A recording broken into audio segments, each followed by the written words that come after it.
Dear students, myself Dr. Ajay Sharma, Associate Professor Botany, government Bangur college Didwana.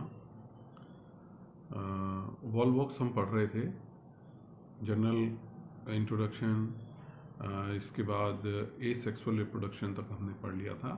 आज हम इसके part 3 में स्टार्ट करेंगे सेक्सुअल रिप्रोडक्शन, यानी कि लैंगिक जनन। The sexual reproduction in Volvox is oogamous type and takes place in unfavorable climatic conditions. asexual reproduction लैंगिक जनन आपने पढ़ा था जब कंडीशंस फेवरेबल होती हैं, अनुकूल होती हैं, उस समय अलैंगिक जनन होता है। और जिस समय कंडीशंस प्रतिकूल होती हैं, अनफेवरेबल होती हैं, उस समय वॉलवॉक्स में सेक्सुअल रिप्रोडक्शन या लैंगिक जनन होता है। लैंगिक जनन कैसा है? oogamous टाइप का है, यानी कि विषम युग्म की प्रकार का है। आपने 3 टाइप पढ़ी थी लैंगिक जनन की सामान्य, जब हम रिप्रोडक्शन पढ़ रहे थे, जनन पढ़ रहे थे। That is isogamous, anisogamous and oogamous, समयुग्मन, असमयुग्मन एंड विषम युग्मन। तो उनमें से जो विषम युग्मन है वो वॉलवॉक्स में पाया जाता है, यानी कि जो इसका मेल सेल है या मेल जननांग है या मेल गैमीट है, मेल युग्मक है, वो छोटा और मोटाइल होता है, जबकि जो फीमेल गैमीट है या फीमेल जननांग कहेंगे या फीमेल गैमीट युग्मक कहेंगे, वो फिक्स होता है और बड़ा होता है साइज में, यानी कि वो नॉन मोटाइल है, अगतिशील है और साइज में बड़ा होता है।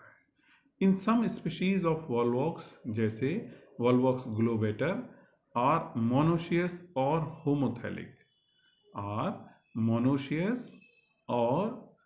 होमोथैलिक, यानी कि उभयलिंगाश्रयी या होमोथैलिक होती हैं। इसका मतलब क्या है?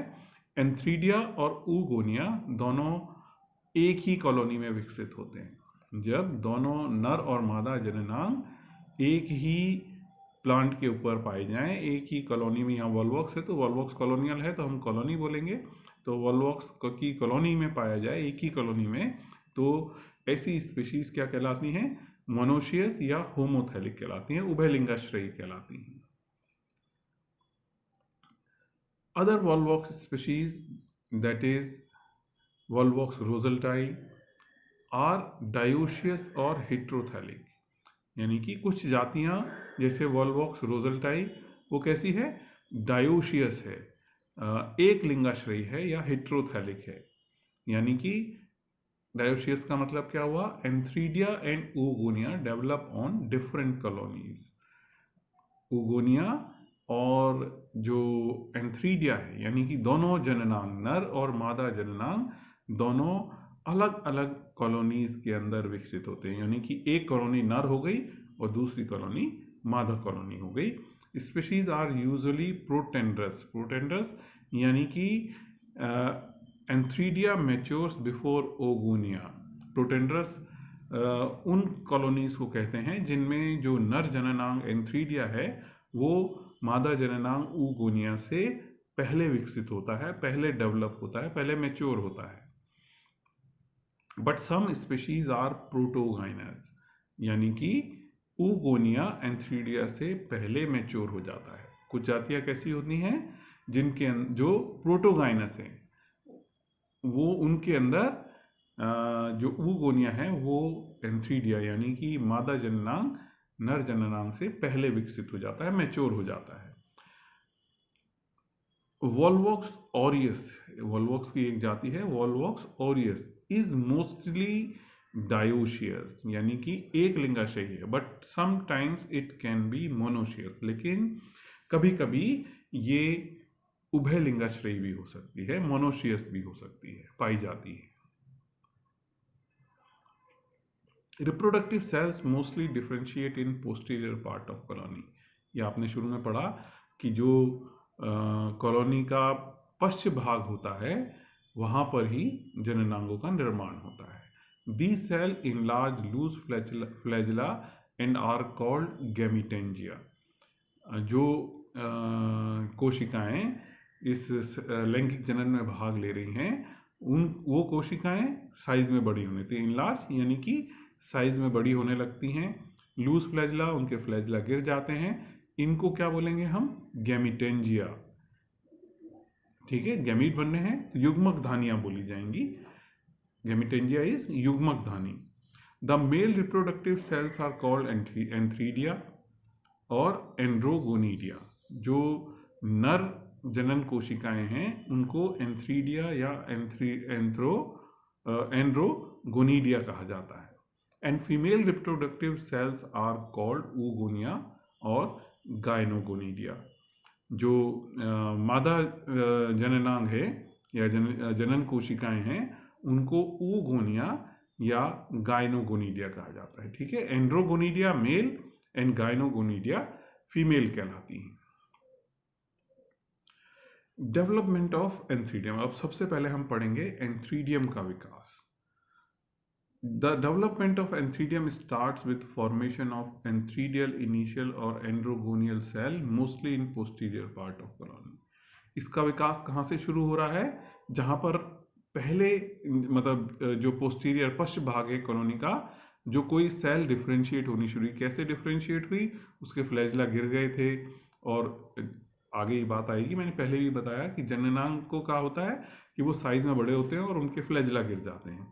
तो the initial cell enlarges, loose flagella, protoplasm become dense and nucleus become larger. ऐसी कोशिकाएं जो नर जननांग बनाने जा रही हैं या एंड्रोगोनिडियल सेल बनने जा रही हैं, जिनमें एंथ्रीडिया या एंथीरोजॉइड विकसित होंगे, वो कोशिकाएं साइज में बड़ी होने लगती हैं, उनके फ्लैजला गिर जाते हैं और उनका जो जीव द्रव है वो गाढ़ा होने लगता है और न्यूक्लियस भी बड़ा हो जाता है। The antheridial initial shifts inside towards cavity and remains connected to other vegetative cells through cytoplasmic strands. अब ये जो बड़ी हो रही है कोशिका, जो नर जननांग में बन गई है, कन्वर्ट हो गई है, वो जो हॉलो कैविटी है, जो अंदर गुहिका है वॉल्वॉक्स की कॉलोनी के, उसके अंदर लटक जाती है। लेकिन बाकी कोशिकाओं से जो इसके जीव द्रव्य धागे थे, साइटोप्लाज्मिक स्ट्रैंड्स थे, उनसे जुड़ी रहती है। ठीक है, तो सेल बड़ी हो गई, फ्लैजला गिर गए, न्यूक्लियस बड़ा हो गया, जीव द्रव्य गाढ़ा हो गया, जो भी एंथ्रीडिया बना रही है सेल या नर जननांग बना रही है, और वो सेल गुहिका के अंदर लटक गई और लेकिन जो पास वाली दोनों कोशिकाएं थी उनसे वो साइटोप्लाज्मिक स्ट्रैंड से जुड़ी हुई होती है। The protoplast of antheridial initial divides longitudinally to form 16 to 512 elongated cells. जो जीव द्रव्य था इस बड़ी हुई कोशिकाओं का, वो अनुदैर्ध्य विभाजनों से, लॉन्गिट्यूडनल डिवीजन, अनुदैर्ध्य विभाजनों से, लंबवत जो विभाजन होता है उससे 16 से 512 लंबी लंबी सेल्स बना देता है। ठीक है, अनुदैर्ध्य या लंबवत विभाजन से 16 से 512 इलोंगेटेड सेल्स बना देता है। ये डिपेंड करता है कि एक स्पीशीज में कितनी सेल बननी है, एक जाति में कितनी कोशिकाएं बननी है, तो वो विभाजन यहाँ हो जाता है। The cells remain in plate-like structure और arranged in a hollow sphere। ये प्लेट्स जो कोशिकाएं हैं वो एक प्लेट जैसी संरचना में एक जगह ग्रुप में भी इकट्ठी रह सकती हैं और एक हॉलो स्फीयर, खोखला गोला बनाती हैं। जिस तरीके से हमने डॉटर कॉलोनी देखी थी बनते हुए, वहाँ भी जब कोशिका विभाजन होती है तो एक तरफ छिद्र खुला हुआ था और सब कोशिकाओं के मुंह अंदर की तरफ, केंद्र की तरफ थे। आप पिछले वाले वीडियो में देखिएगा जिसमें हमने अलैंगिक जनन पढ़ा है, तो जब वहाँ भी कोशिका का जीव द्रव्य का लंबवत विभाजन होता है 8 सेल प्लेकिया स्टेज के बाद, तो फिर आगे कोशिकाएं एक खोखले घेरे में व्यवस्थित हो जाती हैं, स्फेयर या चक्र में, गोले में व्यवस्थित होती हैं जिसका एक सिरा खुला हुआ है। तो यहाँ भी बिल्कुल वही स्थिति है कि कोशिकाएं अपना अग्र सिरा अंदर की, केंद्र की तरफ किए हुए एक हॉलो स्फीयर में, भी आगे आप डायग्राम में देखोगे वहाँ भी समझ में आ जाएगा, व्यवस्थित हो जाती हैं। फिर The inversion of cells also takes place as in asexual reproduction. जैसी प्रतिलोमन की क्रिया अलैंगिक जनन में हुई थी, वही क्रिया यहाँ होती है, क्योंकि यहाँ भी हमको उनका अग्रसिरा पलटना है, केंद्र से परिधि की तरफ अग्रसिरा करना है. Each cell differentiates in antherozoid और स्पर्मेटोजॉइड. तो ये जितनी भी कोशिकाएं 16 से 512 के बीच या 512 तक की जो कोशिकाएं बनी हैं, ये सभी प्रत्येक सेल एक एक एंथेरोजॉइड में या पुमणु में या स्पर्मेटोजॉइड में कन्वर्ट हो जाती है, डिफरेंशिएट हो जाती है, विभेदित हो जाती है. Each antherozoid is spindle shape biflagellate structure having 2 contractile vacuoles. जो एंथेरोजॉइड बन रहा है, पुमणु हमारा बन रहा है, वो कैसा है? स्पिंडल शेप है. स्पिंडल शेप कैसी होती है? आप इसको इस तरीके से समझ सकते हो. ठीक है, इस पे 2 फ्लैजिला लगे हैं, वैक्यूल है. अभी आपको आगे डायग्राम में पूरा ये स्पष्ट दिखाई दे जाएगा. ठीक है, और इसमें क्या क्या है? 2 कॉन्ट्रेक्टाइल वैक्यूल है. फ्लैजिला आ गए, 2 कॉन्ट्रेक्टाइल वैक्यूल आ गए, न्यूक्लियस है, कप शेप क्लोरोप्लास्ट है, पायरेनाइड है और आई स्पॉट पाया जाता है. प्रत्येक जो एंथेरोजॉइड पूरा मैच्योर हुआ, उसमें इतनी संरचनाएं पाई जाती हैं. इट इज पेल येलो और ग्रीन इन कलर, यानी कि हल्का पीला या हरे रंग का ये एंथेरोजॉइड होता है. The antherozoids are released individually in species having 128 or more sales. ऐसी जो जातियां हैं जिनके अंदर 128 या उससे ज़्यादा एंथेरोजॉइड्स बने हैं, उनमें एक एक करके जो एंथेरोजॉइड्स हैं एंथ्रीडियम के छिद्र पर बने के सिरे पर बने हुए छिद्र से बाहर निकलते हैं. और in some species antherozoids remain in group and they liberate in group from antheridium. लेकिन जबकि कुछ जातियों में, जो हमने 128 से कम वाली जो रह गई, उसमें जो एंथेरोजॉइड हैं वो समूह में रहते हैं और पूरा का पूरा समूह एंथ्रीडियम के छिद्र से या एंड्रोगोनिडिया के छिद्र से बाहर निकल जाता है. ये देखिए, ये डायग्राम है. सबसे पहले ये एंथ्रीडियम है. देखिए, इनलार्ज फ्लैजिला गिर गए और कोशिका इनलार्ज हो गई और कैविटी में लटक गई. This is antheridium. लेकिन ये अपने साइटोप्लाज्मिक स्टैंड से दोनों से बगल वाली कोशिकाओं से जुड़ी हुई है.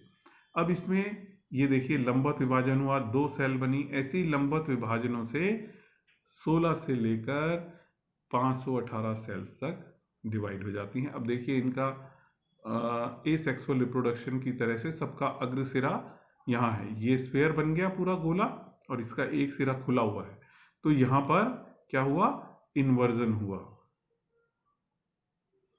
इन्वर्जन या प्रतिलोमन की क्रिया हुई, जिससे ये गोला पलट गया और इसके बाद इन एंथेरोजॉइड्स में फ्लैजिला विकसित हो गए, न्यूक्लियस था ही इनमें, 2 कॉन्ट्रेक्टाइल वैक्यूल आ गए, बड़ा न्यूक्लियस आ गया, क्लोरोप्लास्ट है, और ये ग्रीन कलर के एंथेरोजॉइड्स तैयार हो जाते हैं. ये एंथेरोजॉइड्स अगर 128 से ज़्यादा हैं तो एक एक करके यहाँ पर छिद्र बन जाता है. ये एंथ्रीडियम का मुंह है, इस मुंह के ऊपर छिद्र बन जाता है और इससे पानी में निकल जाते हैं, लिबरेट हो जाते हैं, बोलना है इसको बोलते हैं लिबरेट हो जाते हैं, रिलीज हो जाते हैं पानी में एक एक करके.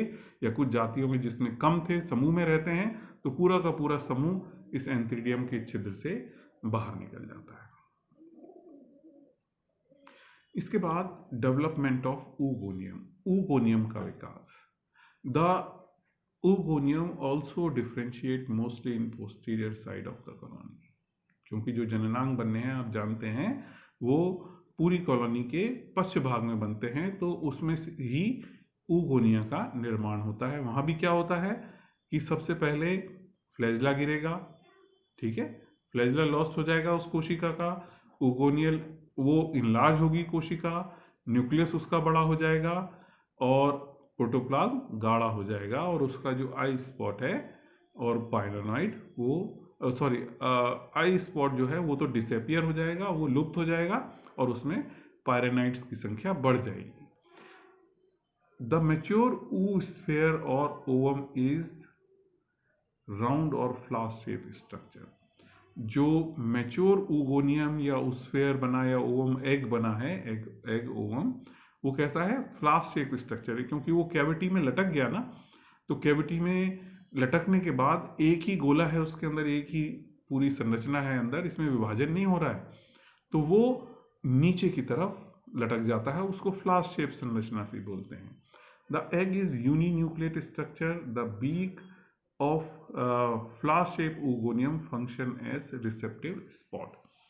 जो ये एग है ये कैसा था, यूनिन्यूक्लिएट है, और इसमें एक तरफ जो है छिद्र की तरफ एक चोंच सी दिखाई देती है, जो आपको भी फर्टिलाइजेशन हम आगे पढ़ेंगे उसमें दिखाऊंगा कि क्या होता है। तो जो चोंच वाली जो संरचना है वहां पर एक रिसेप्टिव स्पॉट, ग्राही स्पॉट होता है, यानी कि जहां एंथेरोजोइड को आके चिपकना है उससे फर्टिलाइजेशन या निषेचन के समय, तो उस ओगोनियम के जो अग्र सिरा आप इसको मान लें चाहे तो, जो ओगोनियम के छिद्र की तरफ है वहां पर एक रिसेप्टिव स्पॉट इस मैच्योर ओगोनियम के अंदर पाया जाता है। ठीक है, अब इसके बाद जो फर्टिलाइजेशन और आगे का डेवलपमेंट है वो हम इसके 4th भाग में या नेक्स्ट वीडियो में पढ़ेंगे। इस वीडियो के अंदर जो भी कंटेंट मैंने लिया है या डायग्राम लिए हैं उन सब का मैं आभारी हूँ, और इसका उपयोग केवल कोरोना काल में आपके फर्स्ट ईयर बीएससी के अध्ययन के लिए किया जा रहा है, इसका कोई कमर्शियल उपयोग नहीं। धन्यवाद।